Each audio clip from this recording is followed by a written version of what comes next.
searches, and he's also cross-certified in narcotics. So 2 different style dogs. One is a patrol dog, which most of your police departments you're going to see use patrol dogs because you get the most bang for your buck with that. My dog is single purpose. All he knows is narcotics. I worked a dog like Chris is for 9 years, Diesel. He had since passed, so now we went on a little bit different avenue. We have single purpose dogs. Again, mine being the narcotic, and I work the bloodhound as well, just strictly doing tracking. So, I'm not going to bore you too much about my talking because you guys probably want to see the dog, you don't want to see me, you don't want to hear me yapping, and I don't blame you. But, real quick, for all the kids out there, okay? You guys ever see a dog track anyone before? Nothing, right? Never seen it before? Yes. Okay, so we all have 5 senses, right? As humans, what do we use the most? We look, right? Okay. For a dog, what do you think he uses? Now, a snake is taste, right? A snake uses his tongue for taste. Nose. What do you think? Nose. So a narcotic dog, a patrol dog, any type of dog, his #1 asset is his nose. His nose is 300 times more sensitive than ours. So you guys like when mom and dad make cupcakes? It smells good, right? We smell the finished product. We smell all those ingredients together and we smell the finished product. Now that dog, even your dog at home, their nose is so sensitive that it actually breaks down the ingredients. He smells the water, the flour, the sugar. I don't cook, I don't know what other ingredients are in there, but whatever else is in there, that's what they smell. Their nose is very, very complex, nothing like ours. And sometimes it's hard for us to associate it because we're thinking, well, I can't smell it. There's no way the dog can smell it. But it's far from the truth.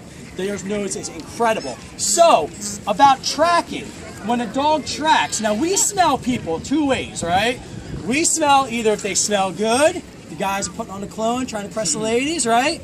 Or if we're at gym class and we forgot your deodorant and we stink, right? That's how humans associate the nose, the smell with. Now when Chris uses his dog to go track someone, or a police officer uses their dog to go track someone, okay? Is that dog smelling perfume? Is he smelling cologne? What do you think he's smelling? Have any idea? Shirt. Body odor. Body odor, right on. Skin. Boom, you got it. You have dead skin cells. So, basically right now, well actually what I want you guys to do is open your mouth. Stick your tongue out. Okay, I want you to swallow the air without farting. Swallow that air. Real good. Get it in the stomach. Get it in the stomach. Good? Okay, now I want you to look at the people around you.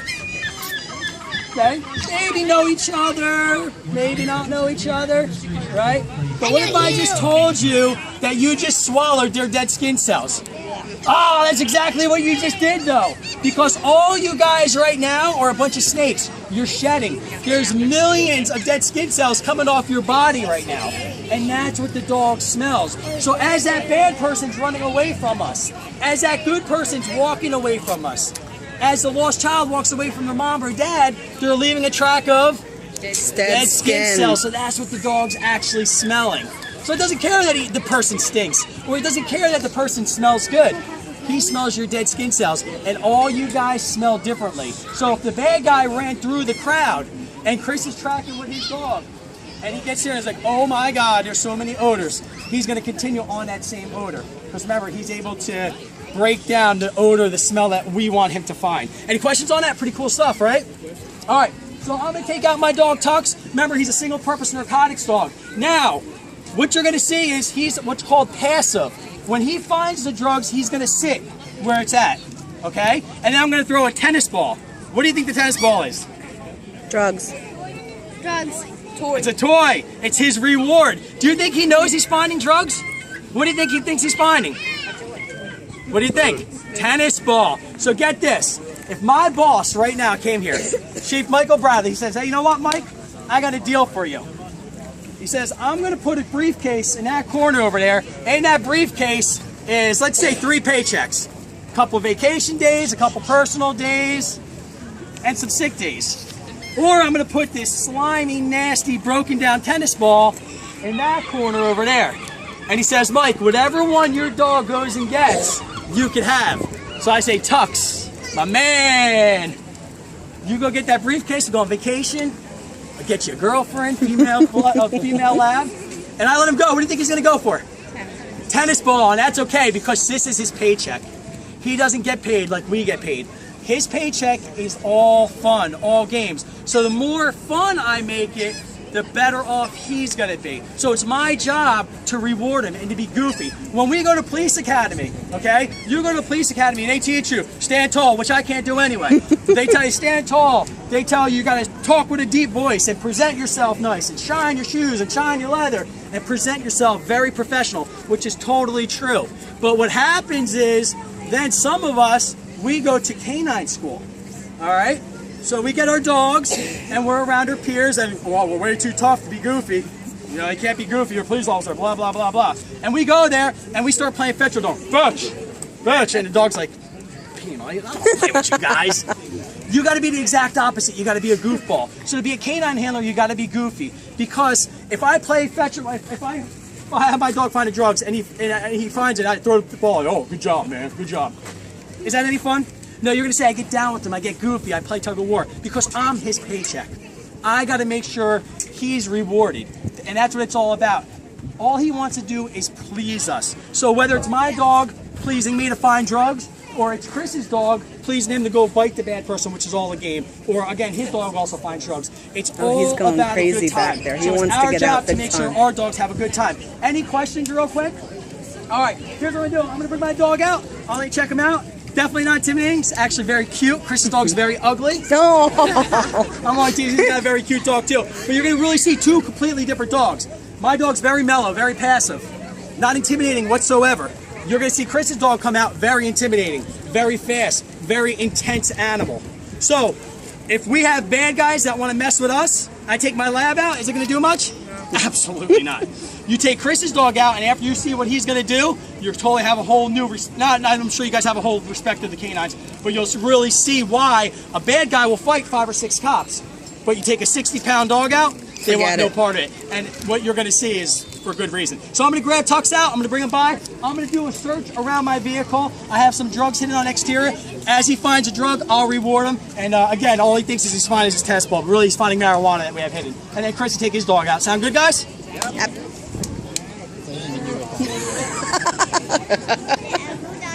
Yeah, the dog's first receipt.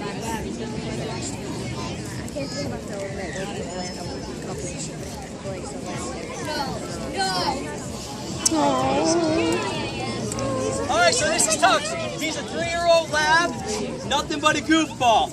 The only thing that he's got that's dangerous on him is his tail. Other than that, yeah, you know that. Justin knows. Actually, he was at my house the other day. So he's a very, very friendly dog, but he's a searching machine. So we're gonna do a search with them, and we'll see what he finds. You guys think he's gonna find it? You can absolutely pet him. Hi. Yeah. There goes that tail. All right, now we're gonna get him to work. All right. Come. If he finds drugs, he's going to sit down.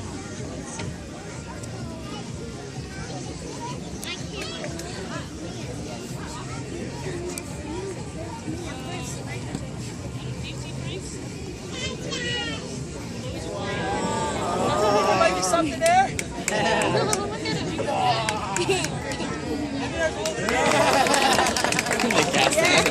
And again, he has no idea. They just found marijuana. All he thinks is he's finding that tennis ball. Oh, good boy.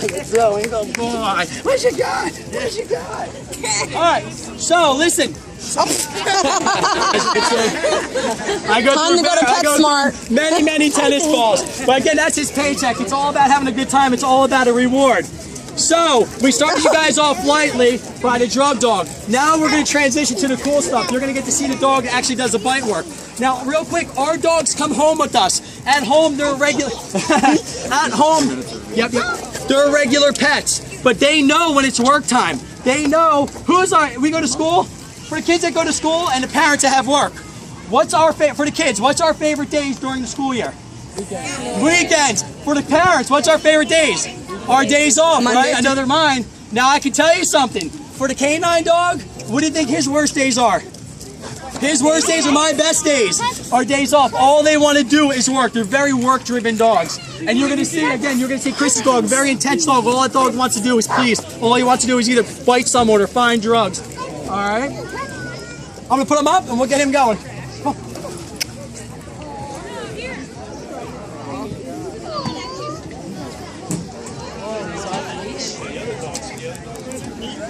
like a mini German Shepherd. It is a German Shepherd. Right.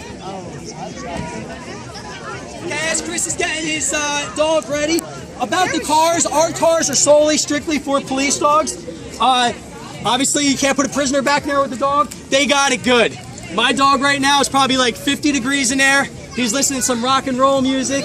He's hanging out. He's got it really good. Police departments are really good. They support our programs. Obviously, summertime, it's very hot out. The car's equipped with heat alarms in it. So let's say I'm inside doing a report, not watching football because we don't do that. Let's say I'm actually doing a report, all right? And all of a sudden, let's say something happens to my car. Let's say it turns off. It's set up that I set it at a temperature, and when it exceeds that temperature, it will automatically drop the windows down, activate the fans, turn the lights and sirens on. If that doesn't get my attention, it also pages me. So the dogs are very, very well protected. Chris's dog's a bite dog, a dog that goes and apprehends people. With that, we never put our dogs on a suicide mission. Chris is never going to send his dog in to get hurt. It's a team. Chris, the dog goes in, Chris goes in, the fellow officers go in. So we love our dogs as you guys love our pets. Colin, you see him? And they're very, very much part of our lives. So we never going to do anything that's going to get them hurt. They're equipped with bulletproof vests if need be. And again, if the dog's going in, we're going in along with several other officers. All right, so Chris is going to take over. He's going to do some obedience stuff for you.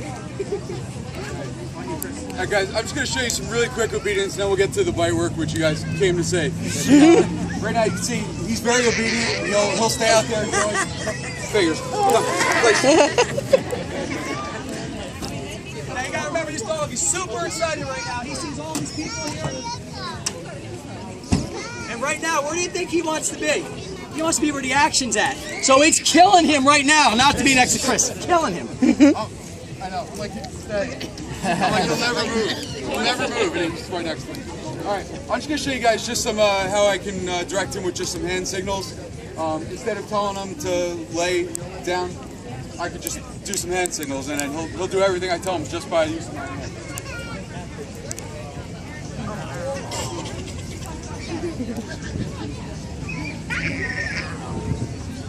Now, why do you guys think that's really important that he's able to communicate with not just voice? Boom. Nailed it. Okay, sometimes we got to be stealth, and it's important for our dogs to be able to communicate by the voice and also by the hand signals. You.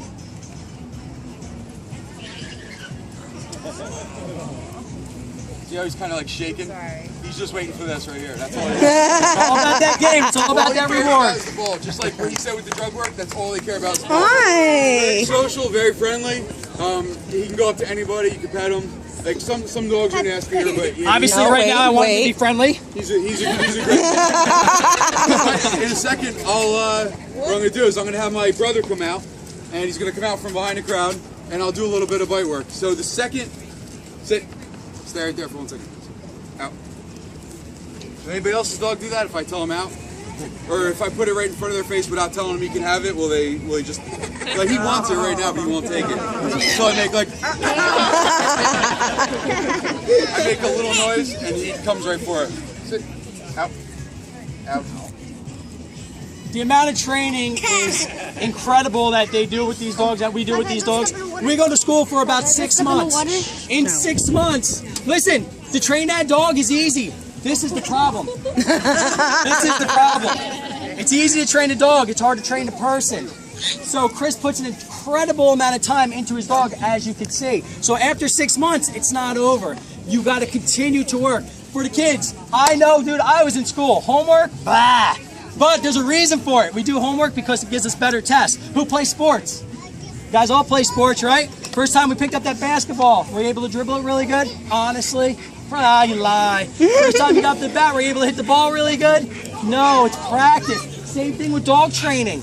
The more Chris practices, the better that team's going to be. The more I practice with my dog, the better our team's going to be. So training is every day. Every single day we're training.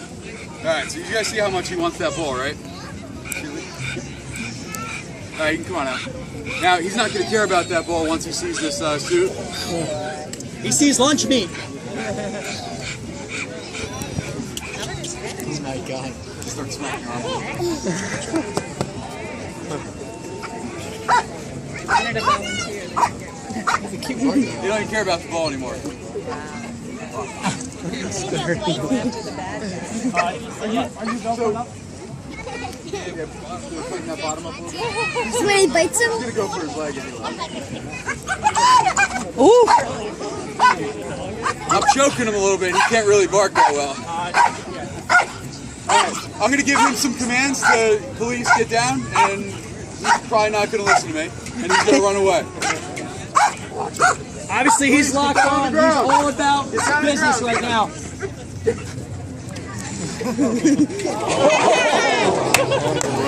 Now, guys, can you imagine? Now, that suit protects his leg quite often. But can you imagine being a bad guy running away from that? The dog hits you incredibly, and their jaws are like actual sharks, man. It's just incredible how hard they are.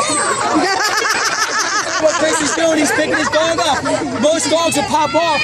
For him, Chris could go in there and fight and wrestle with him. The dog is going to stay on that bite until he's commanded to get off him. That's not. One more, you got Yeah. Yeah. Now listen, the dummy is Chris's brother.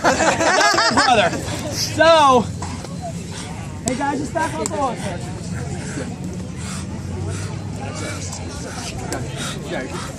Look at those teeth.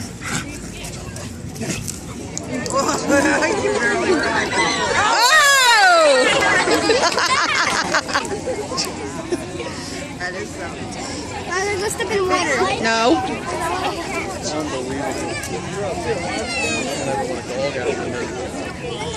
As you say, Chris gave him the command to come off the bite. We can't let our dogs just bite people even if they do a horrible thing. Once that person's under control, we have to be able to release our dogs. And as you say, Chris, one command, the dog comes right off. Well, no. Any questions? Any questions, Aiden? It would suck to be the dummy. Great question. If he ran into the water, what would he do? One of the biggest things that we have to do in the very beginning stages of K-9 is environmental training. We got to make sure that the dogs are capable to perform the tasks that we put them through. So whether that's going in the water, whether that's going in tight buildings, whether that's being involved with a big crowd, we got to make sure these dogs are capable of doing it. And I can't tell you how many times we'll be in the police academy, the dog academy, and you'll get a dog and he bites like a crocodile. He finds drugs phenomenal, but if you put him on slippery surface, he's like, whoa, I don't like this. Or you confront him and you fight him back. He's, oh, I didn't sign up for that. So he would go right in the water with him. That's all environmental training. Very, very important with our police dogs that we do environmental training. Because when do we want to find out if there's an issue? During training, not out on the street. Because a lot of times we're relied on to either find that bad guy or find that lost child, and we want to make sure that the dog's capable, giving him every chance he has to do it. So, any other questions? How many years do the dogs work? How many years? Roughly, depending, hopefully they have good health. I worked my shepherd for 9 years. Usually around, again, it's depending, like a patrol dog, they're putting a lot more stress on their body than I'm putting on my dog. So, a single-purpose narcotic dog, maybe around like 9 or 10 years old. Patrol dogs, 7, 8, in and around there. The problem is this: when a dog's young, he's physically fit. Up here, he's not really there yet. As he gets older, okay, he gets smarter, learning, experience, training. He starts to excel. What happens as we get older, same with the dogs, their body starts to decline. So around 4 to 7 is their prime years. 8, 9, we start thinking about getting a new dog in. They come home with us, they retire with us. In their mind, they don't want to go. They want to continue to work. But then they get to go home, they get to sleep on the couch, eat whatever they want, but they're very work-driven dogs. All they want to do is really work. So yeah, usually around anywhere between 8 and 10 in that area. Do you ever have a retired dog and a working dog at the same time? Yeah, oh well, Chris has, now he's got his police dog. How many personal dogs do you have? Two regular dogs and him, so I got 3 dogs. And they're in the same household? Get along fine. Totally fine. Totally fine, yep. Yeah. these dogs are so balanced. It's amazing what we ask them to do. We tell these dogs, okay, we want you to go find a bad person. Now we want you to find drugs. Now we want you to track someone. Now we want you to go in a building. Now we want to let these little kids pet them. Their gears are constantly turning. At us, we think, and I'm just as guilty, a dog is our pet. You know, they're just an animal, they're a pet. But they're so complex what they're capable of doing. Over in Europe, dog training is very big. And the difference is, here's the big difference, is in dog training in Europe, they get their dogs at puppies. So what happens when we get puppies? We go to PetSmart, we buy a cute little bowl, a fluffy little bed, we make weird noises with them, and he runs our show, which is totally cool, because that's our society. In Europe, they take that cute little puppy, they make him not eat for a week, then they take their food, instead of giving it to them, they throw it in the woods. They start to develop their nose right away. So, and I'm not saying that's right, but you know, again, it's just different styles. training. But it just shows you that they use their dogs for work animals. Us, no way. Did you imagine you did that? You guys be on that one show, USP, whatever. We're like this, right? And that's okay because we love our dogs, and that's just the difference between their style and our style. But hands down, when it comes to a working dog, you're going to get your quality dogs from Europe. Not to say America doesn't breed good dogs, they do.